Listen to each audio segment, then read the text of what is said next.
Postmortem भी होगा, दाह संस्कार भी होगा, लेकिन हम तो ये कह रहे हैं कि साहब जो बच्चे के साथ में जो घटना घटित हुई है उसके लिए जो जिम्मेदार है उस जिम्मेदारी का तय करने का काम थोड़ा एक प्रोसेस का होता है, तो उसमें थोड़ा टाइम लग सकता है। लेकिन एक जो कॉम्पिटेंट अथॉरिटी है वो कॉम्पिटेंट अथॉरिटी आए और हमारे समाज को सांत्वना दे, उनको बताए कि साहब इसलिए हम ये कार्रवाई कर देंगे आपके लिए, बस इतना सा हमारी मांग है।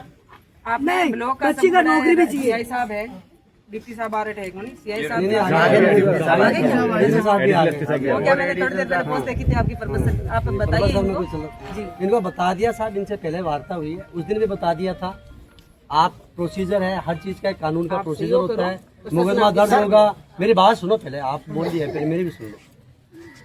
मुकदमा दर्ज हो गया, आप लोगों ने कहा, एमएलए साहब पधारे थे, मुकदमा दर्ज हो गया।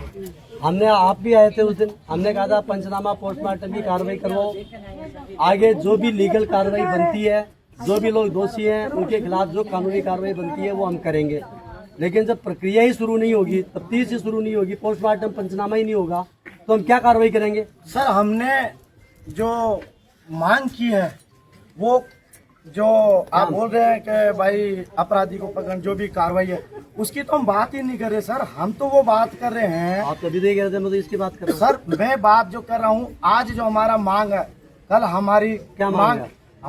कल हमारी मांग ये थी कि इसमें मुकदमे की कार्रवाई की जाए, एफआईआर की जाए। सर आपने एफआईआर लिखी है, इसके लिए हम आपको बहुत बहुत धन्यवाद देते हैं। लेकिन अब हमारी मांग यह है कि कानूनी रूप से जो राज्य सरकार के द्वारा जो मापदंड तय किए गए हैं उसके अधिकार के तहत जो बच्चा जो मृत्यु हुई है उसके पीड़ित परिवार को जीवन में भरण पोषण के लिए एक तो सरकारी नौकरी दी जाए और जो सरकार की तरफ से जो तय राशि है वो तय राशि उसको मुआवजे में दी जाए। बस ये दो मांग हमारी। उस दिन आपके सामने ही बात हुई थी, एसडीएम साहब से मैंने फोन पर बात की थी, स्पीकर पर लेके करी थी। एसडीएम साहब ने क्या कहा, जो भी फायदे मिल सकते हैं लीगल कानूनी रूप से, जो भी फायदे मिल सकते हैं, स्पीकर ऑन था, जो भी लोग मौजूद होंगे आपके साथ में सबने सुना था, अपन वो सारे के सारे फायदे इस परिवार को दिलवाने की कोशिश करेंगे। ठीक है। नंबर 2, रही बात सरकारी नौकरी की, तो सरकारी नौकरी का तो जो नियमों के अनुसार प्रावधान हो सकता है वो एसडीएम साहब प्रपोजल बना करके भेज सकते हैं। उसको स्वीकार करना, नहीं स्वीकार करना, क्या होगा क्या नहीं होगा, वो आगे अधिकारियों का, सरकार का काम। इसीलिए साहब जो जनता यही चाहती है कि जो कॉम्पिटेंट अथॉरिटी है, कॉम्पिटेंट अथॉरिटी एसडीएम साहब से बड़ा कौन होगा यहाँ? इसीलिए जो जनता यही चाह रही है कि सरकार की तरफ से जो जिलाधीश महोदय या उनकी तरफ से मनोनीत कोई भी जो व्यक्ति है, अथॉराइज पर्सन, जो अथॉरिटी है, वो एक बार वहां पर जाए और पब्लिक से जाकर के जो उनकी मांग है उसको सुने।